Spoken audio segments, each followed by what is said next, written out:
Hello guys, நாம் இந்த வீடியோவில் எதை பற்றி பார்க்க போகிறோம்? எடப்பாடி பழனிசாமியின் மீது பதியப்பட்ட வழக்கு, அதை பற்றி தாங்க இந்த வீடியோவில் நாம் முழுமையாக பார்க்க போகிறோம். நீங்கள் நம்ம சேனலுக்கு புதியவர் அப்படின்னா நம்ம சேனலை சப்ஸ்கிரைப் பண்ணி பக்கத்துலேயே ஆல்னு ஒரு பட்டன் இருக்கும், அதையும் கிளிக் பண்ணி வச்சுக்கோங்க. அப்போ தான் நான் போடக்கூடிய ஒவ்வொரு வீடியோவும் உங்கள் மொபைலுக்கு நோட்டிஃபிகேஷனாக வரும். வாங்க வீடியோக்குள்ளே போகலாம்.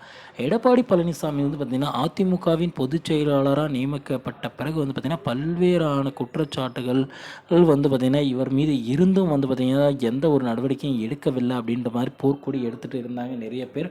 அதற்காக தீர்வுகள் தாங்க இப்போ சேலத்தில் வந்து பார்த்திங்கன்னா இவர் மீது வந்து பார்த்திங்கன்னா பல்வேறு வழக்குகள் போடப்பட்டுள்ளதாக வந்து பார்த்திங்கன்னா செய்திகள் வந்திருக்குங்க.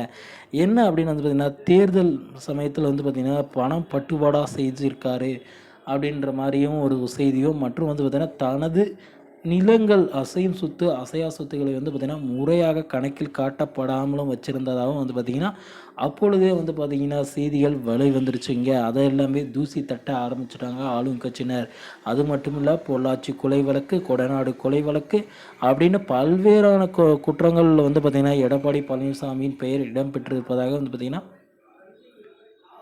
செய்திகள் வந்துட்டு இருக்குங்க. இதனால் வந்து பார்த்திங்கன்னா எடப்பாடி பழனிசாமிக்கு எப்பொழுது வேணாலும் கைது பண்ணுறதுக்கான வாய்ப்புகள் கூட இருக்கும். அவரோட எம்எல்ஏ பதவி பறிக்கப்படுவதற்கான வாய்ப்புகள் கூட இருக்கும் அப்படின்னு அரசியல் வட்டாரங்கள் வந்து பார்த்திங்கன்னா செய்திகளை வெளியிட்டிருக்குங்க.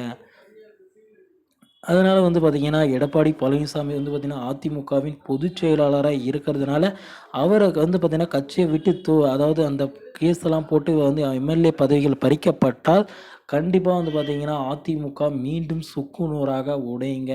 மீண்டும் வந்து ஒற்றை தலைமையிலான ஆட்சி அமைவதற்கான ஒரு வாய்ப்புகளாக கூட இந்த விசாரணை நடக்கும் அப்படின்ற மாதிரி சொல்கிறாங்க. ஏன்னா அதிமுகவின் பொதுச் செயலாளராக இருக்கக்கூடிய எடப்பாடி பழனிசாமி நீங்கினால் கண்டிப்பாக அந்த இடத்துக்கு ஓபிஎஸ், சசிகலா, டிடிவி தினகரன் அவங்கெல்லாம் வந்துடுவாங்க.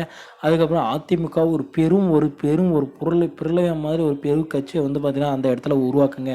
இதனால் இது வந்து எடப்பாடி பழனிசாமி கிடைச்ச ஒரு வெற்றி சொல்ல முடியாதுங்க. அதே சமயம் வந்து பார்த்திங்கன்னா நம்ம அதிமுகவுக்கு கிடைச்ச ஒரு வெற்றி அப்படின்னு சொல்லலாங்க. ஏன்னா விசாரணை நடந்துகிட்டே இருக்கிறதுனால எப்போ வேணாலும் எடப்பாடி பழனிசாமியோட எம்எல்ஏ பதவிகள் பறிக்கப்படும் அப்படின்ற மாதிரி சொல்லியிருக்காங்க. சேலத்தில் வந்து பார்த்திங்கன்னா இந்த கேஸ் போயிட்டு இருக்கிறதா வந்து பார்த்திங்கன்னா செய்திகள் வெளியிட்டிருக்காங்க.